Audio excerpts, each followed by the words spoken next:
I left my broke boyfriend for a rich married man.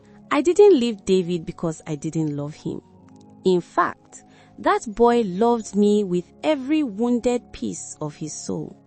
But love doesn't pay rent in Harborview Estate. Love couldn't buy a flight ticket to Santorini.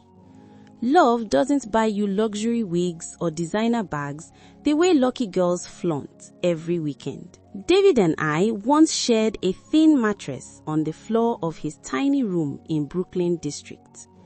He could barely feed himself, talk less of taking care of me. Sometimes he borrowed money just to buy me sanitary pads. Sometimes he walked around all day on an empty stomach just so he could hand me 4,000 naira to fix my hair. But it still wasn't enough. I wanted soft life. I wanted vacations, fine dining, luxury perfumes, an influencer lifestyle, everything I saw on social media. But David kept giving me what he thought was enough. Sweet words, long messages, poems, voice notes telling me I was his whole world. But cute messages do not pay electricity bills. Ella, I'll make it one day. Please stay with me. But hunger does not listen to motivational quotes. Then I met Mr. Thompson at a rooftop lounge in Pearl City.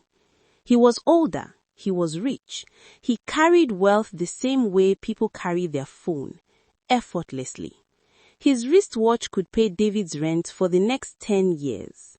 His voice radiated confidence, his smile whispered luxury, his presence screamed power. He told me he had a wife and 2 kids. I didn't care. Husband, father, bishop, married to 100 wives, none of it mattered. I wasn't chasing emotions, I was chasing escape. When he said, I'll take care of you, something inside me shifted permanently. He gave me the life I prayed for. Vacations, designer clothes, luxury perfumes, a furnished apartment in Rose Bay Towers, gifts that made women envy me silently. Mr. Thompson gave me a life David could never afford, not even if he worked non-stop for a decade. For the first time in my life, I felt like I had finally arrived. The more Mr. Thompson spoiled me, the more David became a disturbance. He called too often. He wanted answers. He sensed I was slipping away, and the only weapon he had was love. But love does not compete with luxury. His constant calls made Mr. Thompson suspicious.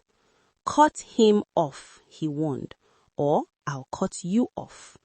And just like that, I knew a broke man wasn't worth losing a Range Rover autobiography lifestyle for. I went to David's room, packed my bag, and told him it was over.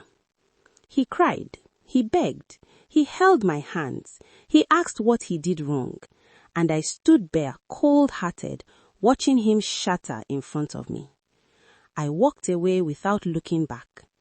David stood outside his compound, tears soaking his shirt, watching as a black Mercedes G-Wagon drove me out of his life. For a moment, guilt tapped my heart. But the moment the leather seat hugged my back, the guilt evaporated.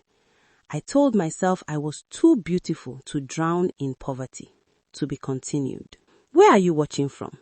Drop your location in the comments and follow this page for more powerful stories.